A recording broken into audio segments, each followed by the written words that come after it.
Hello, it's Chelsea from Pink Door Fabrics, and I don't know where this month went, so I'm sorry that we're a little late in getting this to you. Everything just sort of sped on by, and my apologies. But here we are. You're well on your way to making this quilt. So this is the video for month 4, and this month was a little bit of a break. Not so many blocks. There are smaller pieces in this one. So we tried to not make it so many blocks so that you'd have time to get that done. So hopefully all is going well. This month is just the partial block for block 4-1, which we're going to talk a little bit about this small center in that and get you squared away with that. And then 4-2 is really this deep dive into fussy cutting a focal print. So we're going to talk about that here in just a minute as well. So let's dive right in.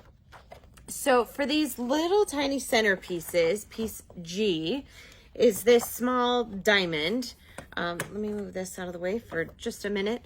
So, yeah, diamond. It's been a long week, and so we know our shapes, working on those this week. So you've got your small G piece. If for some reason I've seen a couple people says, oh, I don't have any G acrylics or papers, that is going to be something that Paper Pieces can help you with because they produce these. If you happen to lose yours, they've got a few additional pieces that are available for purchase. But if for some reason we were human and made a mistake in that, please just contact them directly to get one of those and we'll get you all taken care of. So with these little pieces that are going to go in the center of that block, I went ahead and pre-cut one of these. But what I wanted to show you, and I apologize, I did it again where the block matches my shirt really well, so I'm going to hold it out here so that you can see it. With the 3/8 inch seam allowance, I use my little G piece, cut it out of my fabric. As you can see, that fabric almost fully encloses the little paper piece underneath it.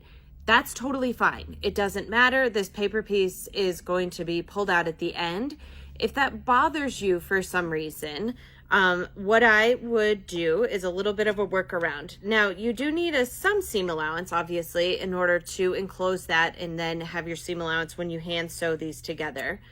But if you wanted to be able to see that, just because it's a little easier to work with, what you can do is take your little G piece, take the other G fabric piece that you've cut. I'm going to put a little tiny dot of glue in the center of that, and I'm going to lay my paper piece down on that little dot of glue so that it will stay. I'm going to try to center it as well as I can. It doesn't need to be perfect. And you can either take your rotary cutter and use your G seam allowance or G template to trim that seam allowance just a little bit, and that'll make it a little shorter. Or if you've got some of these handy dandy Tula Pink 6-inch bent trimmers, as they're called, they're the perfect little size. They fit well in your travel bag. You can just trim that seam allowance a little bit on there. What you're also going to want to do is make sure that you trim that bottom seam allowance where those end up kind of being square rather than at a big point. Let me just trim this real quick. Snip, snip. Little haircut for your paper piece. And as long as you've got a decent, I wouldn't go much smaller than 1/4 inch. And because I was just sort of doing this on the fly, mine got a little skinchy. But it's okay. Let me wrap this around. And as long as you've got some fabric to enclose that seam allowance there, you're good. And that way, you can see a little bit more of the paper and there's just a little less bulk there. So this is not mandatory. Either way is totally fine. I did see a couple of people worried about those being completely covered. And so if you felt strongly about that, that's the workaround for that little piece. But we're going to pretend like these are sewn together. And when you go to pull that paper out of the other one, you're just going to bend it back. They're all sewn to the next piece and it pops out really easily. So if that was an issue for you, easy fix. So hopefully that will help that. And then same thing with that. We've gone over these like partial blocks before. So you're going to make these full pieces there and then we're going to trim that later. Don't trim that now. I also want to continue to address this sashing and border issue. You have the fabric in your possession now to do the Mick Jaguar borders. So we really intended, as with kind of a traditional quilt assembly, to do all these blocks first and then do our borders and sashing. That's how we constructed it.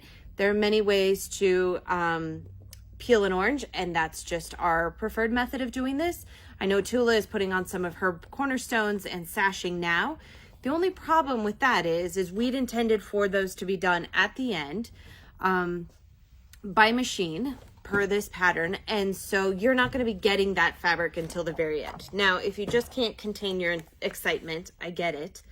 And you can fast forward to page 66, and there are many diagrams and lots of words if you're a word reader versus a diagram reader, on how to assemble those. So if you just can't contain your excitement and want to start doing that now by machine, that's totally fine.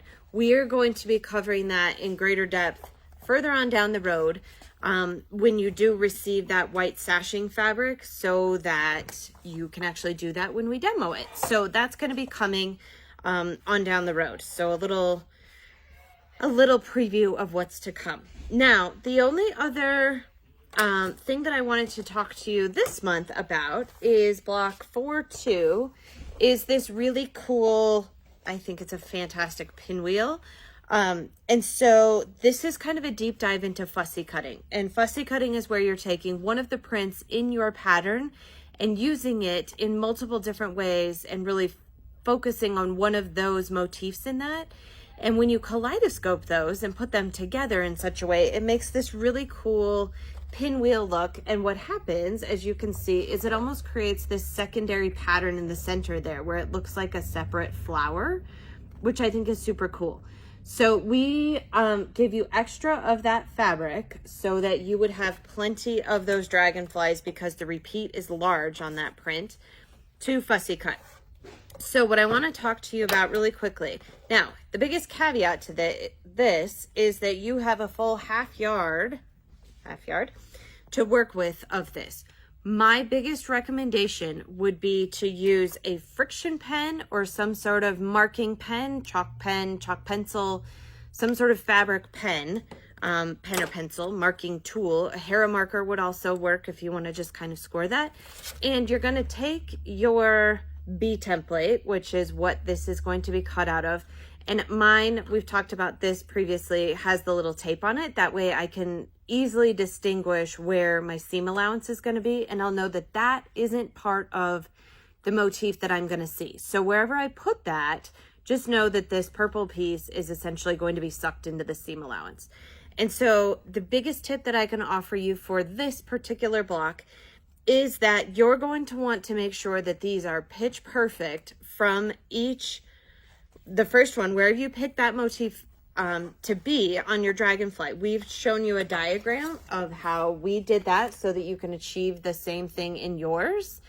You're going to want to trace those to be identical in the other pieces and really trace those before you go to cutting, because I would hate for you, since you don't have a ton of extra of this fabric, you might have something in your stash. But because these are big repeats, you're going to want to make sure that those are going to be identical from piece to piece. And that's what creates that center sort of pinwheel look, of those being identical from one to the next. So that was kind of a long description, but before you cut, please mark on your fabric. You can certainly mark on the back if you've got a light table. I didn't bring mine out here with me today. But this fabric is certainly dense enough that you can see from the back where you're going to place that. And I'm sure I'm going to assault some of your senses, because I tend to eyeball the first one of where I want it to be. And then thereafter, I'll show you my technique for doing that. So before you cut, please make sure that you can get all 6 of those pieces out of the piece of fabric that you have before you cut, to make sure that those will all pinwheel, because you want those to be identical. Now, one thing I wanted to talk to you about really quickly before we actually figure out which piece we want to cut.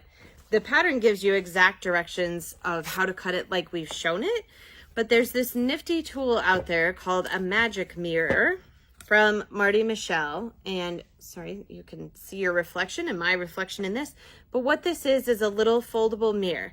And so this is the perfect tool for figuring out where those kaleidoscopes are going to be. If you're new to fussy cutting, it's about a $15 investment for these. You could certainly try to make your own with some mirror, but I found that they often have beveled edges and they're hard to get those to fit together. But here's the magic of the magic mirror. I'm in no way, related or, paid promotion for this product. I just think it's great. So let me show you how this works. And so let's say that we want our little dragonfly to be in the center of our bee piece, exactly as we've shown it in the pattern. So what you can do is you take your little, I'm gonna have to stand up so that I can see. You're gonna take your little magic mirror here and match the same angle as the center of that dragonfly, of that piece. And so that's where those are going to meet. And what you can do, sorry, you get to see the top of my head today, is when you look at that, I hope this will help, you can see this makes the mirror image of how those pieces are going to kaleidoscope out. And so I'll tilt this up just a little bit. You're good. I think we can see fine. So if you put that wherever that seam, and then when you go to put this together, you're going to want that seam to be your center point, and this will give you a really good idea of how those pieces are going to kaleidoscope out. Now, the really beautiful thing, as I'm sure some of you have seen in the Facebook group, is that this print is so phenomenal, and this is really the magic of Tula's fabrics. You can pick multitude of different designs in this that you want to be the center, and so this tool really gives you, you can move this around and say, oh, okay, like I really like that it would make this look like 5 or 6 different flowers around the center. And so you can move this around your fabric and get a really good idea of what that's gonna, the effect that that's going to achieve before you have to cut or sew anything. So if you're trying to figure that out with this, you're gonna wanna place that and just sort of match how those pieces, you're going to want to match the angle of this to the angle of the piece where those are going to be centered, and that's how you can see how those are going to look. And then to do the final check before you cut that, let's say you go, oh, well, I really like those are going to create this whole pinwheel of flowers in the center. And so you would just place this down there, make sure that you like the way that it looks, hold your template there, and I would trace these around each piece. So we're just gonna pretend that that's the piece that I want. Trace around there. This is just a friction pen, and so this mark that I'm making wouldn't be seen on that fabric because it's gonna get folded around my paper piece and sewn into the seam. So let's say that this is the one that I want. I'm gonna hold this up just so that you can see it. As with the fussy cutting, we've gone through this a little bit in the past, but I'm going to want to find a registration point on that template. So I'm going to use my handy dandy little Sharpie, and I like to give myself a couple of places. Now, Tula teaches this a different way. If you've watched her videos, which I'm sure many of you have, there are, again, multiple ways to skin this orange. So if you're looking at me going, this isn't the way Tula does it, that is true. She also does it in a couple of different ways herself. So pick which way works for you. It doesn't matter as long as we're achieving the same end result. Now, one thing to say, if this feels too difficult for you, not a problem at all. You could focus on something different in that center. You could make it all a solid color so that it would really look like a pinwheel. The sky's the limit with the creativity with this. So I'm going to draw just a few little registration points. So on this particular flower, there's this sort of flower center. And just so that I make sure that I've got it aligned, I might just draw one of these vines so that when I take this piece and go look for another one of these in my fabric, I've got these little, let me put it over, can you see my little black marks there? So those are sort of my registrations. And then when I go to put it on the next piece of that motif, I'll move over. And again, like I said, this is a big repeat. So this is why it's so important to make sure that you can get 6 of these before you start cutting. Just place it on there, make sure that those little lines line up just perfectly, and then trace it on there, get all of them traced before you cut, and then you're good to go. Now, the one thing that I would recommend with that, and I didn't bring myself a set of papers for this today, but we'll pretend, is you may want to go back, and I'll just demo on another piece, because what's going to be really critical with this is that your gluing is very accurate. So we're going to pretend like this is a B piece. I won't get off camera to go pick one up, but we're going to pretend like this is a B. You know what? I can make it a, well, I can't. Just kidding. I lied. It's not quite big enough, but we'll pretend like it is. And so what you're going to want to do is take this template and, how do I show you guys this? Align the back side of it and put this paper down. What you're essentially just trying to do is mark where that 3/8 inch seam allowance is going to be. This same principle would apply to any shape that you're trying to do this with. So if you're trying to make a kaleidoscope with diamonds, you would do this same thing. And this just gives you a registration point for where your paper, or I'm sorry, yeah, where your paper needs to be glued in the center of your fabric so that you know exactly where to fold it over to.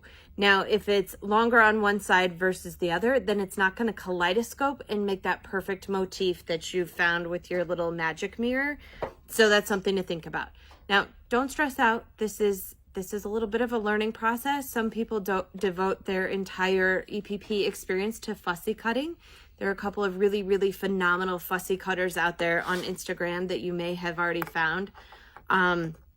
Who do this really well. I would encourage you to go see Jody Murphy of It's So Jody. She is a master at this, as is Tula, of course. But with those prints, Jody has a great eye for finding how those pieces will kaleidoscope and finding secondary and tertiary patterns with those within the same outside fabric. So when you go to, it helps at least with these B pieces in this month to mark where those papers need to hit so that they're exactly centered. And what I would actually do is mark it both on your paper as well as your fabric.